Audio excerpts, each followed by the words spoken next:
అందరికీ నమస్కారం. Welcome to my channel. ఈ వీడియోలో ఏపీ ప్రభుత్వ పెన్షనర్ల పెండింగ్ బిల్లుల చెల్లింపులపై కోర్టుకు వెళ్తున్న ఏపీ పెన్షనర్ సంఘాలు. దీనికి సంబంధించిన తాజా సమాచారాన్ని వీడియోలో తెలుసుకుందాము. వీడియో అయితే ఎక్కడ కానీ స్కిప్ చేయకుండా ఎండ్ వరకు చూసేయండి. అప్పుడే ఇన్ఫర్మేషన్ పూర్తిగా అర్థమవుతుంది. అలాగే వీడియో చూస్తున్న ప్రతి ఒక్కరు వీడియోకి లైక్ చేయండి ఫ్రెండ్స్. వీడియోని తోటి ఉద్యోగ పెన్షనర్ మిత్రులతో అయితే షేర్ చేయండి. కొత్తగా మన ఛానల్ చూస్తున్నవారు ఇంకెవరైనా సబ్స్క్రైబ్ చేసుకోకుంటే వెంటనే మన ఛానల్ని సబ్స్క్రైబ్ చేసుకోండి. దీని ద్వారా నేను చేసే లేటెస్ట్ వీడియోస్ అన్నీ మీ వరకు రీచ్ అవుతాయి. ఇక ఆలస్యం చేయకుండా వివరాల్లోకి అయితే వెళ్ళిపోదాము.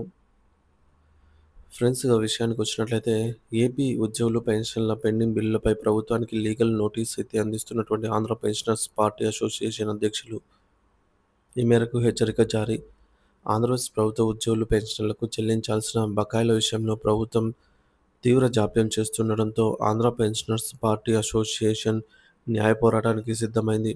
గత 4.5 సంవత్సరాలుగా నిలిచిపోయిన తమ హక్కులను సాధించుకునేందుకు పెండింగ్ బిల్లులను వెంటనే విడుదల చేయాలని డిమాండ్ చేస్తూ ప్రభుత్వానికి లీగల్ నోటీస్ జారీ చేస్తున్నట్లుగా అసోసియేషన్ అధికారికంగా ప్రకటించింది.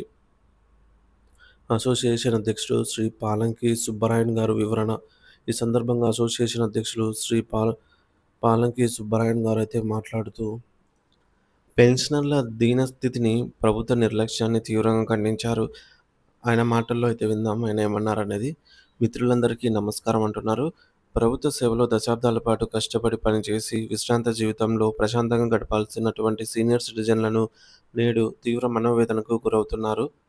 గత 4.5 సంవత్సరాలుగా ప్రభుత్వం మాకు రాజ్యాంగబద్ధంగా చెల్లించాల్సిన కరువు భత్యం, డిఏ బకాయిలు, పీఆర్సీ బకాయిలు, గ్రాట్యుటీ, సరెండర్ లీవ్ వంటి అనేక ప్రయోజనాలు నిలిపివేసింది. ఇది మా హక్కులను కాలరాయడమే కాక మమ్మల్ని తీవ్ర అన్యాయానికి గురి చేయడమే.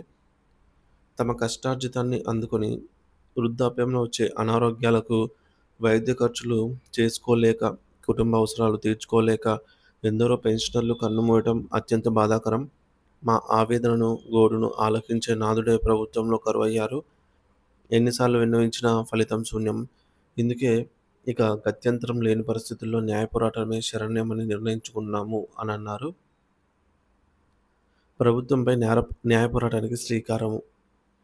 ఈ న్యాయ పోరాటంలో భాగంగా తీసుకున్న చర్యలను ఆయన వివరిస్తూ, మేము ఇప్పటికే విజయవాడలోని రాష్ట్ర సచివాలయంలో ఆర్థిక శాఖ ముఖ్య కార్యదర్శి శ్రీ రావత్ గారిని, treasuries and accounts director Shri Mohan Rao గారిని కలిసి వినతిపత్రం సమర్పించాము.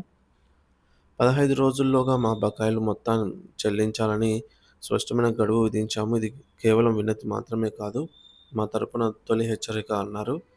దీని కొనసాగింపుగా రానున్న 3-4 రోజుల్లో ప్రభుత్వ ప్రధాన కార్యదర్శికి మా న్యాయవాది ద్వారా అధికారిక లీగల్ నోటీస్ పంపబోతున్నాము. ప్రభుత్వం ఈ నోటీస్కు స్పందించి నిర్దిష్ట గడువులోగా బకాయిలు చెల్లించని పక్షంలో తదుపరి చర్యగా హైకోర్టు రిట్ పిటిషన్ దాఖలు చేయడానికి కూడా మేము వెనకాడబోమని స్పష్టం చేస్తున్నామని సుబ్బరాయన్ గారు అయితే హెచ్చరించారు. పెన్షనర్ల హక్కుల సాధన కోసం మొదలైన ఈ పోరాటంలో ఉద్యోగులు, పెన్షనర్లు, వారి కుటుంబ సభ్యులు ఐక్యంగా నిలవాలని ఆయన పిలుపునిచ్చారు. ఇది కేవలం డబ్బు కోసం చేస్తున్న పోరాటం కాదని, దశాబ్దాల పాటు రాష్ట్రానికి సేవ చేసిన వారికి దక్కాల్సిన గౌరవం, ఆత్మగౌరవం కోసం పనిచేస్తున్నటువంటి ధర్మయుద్ధం అని ఆయన పేర్కొన్నారు. ఈ విషయాన్ని తోటి మిత్రులందరికీ తెలియజేయాలని కూడా ఈ సందర్భంగా ఆయన కోరారు.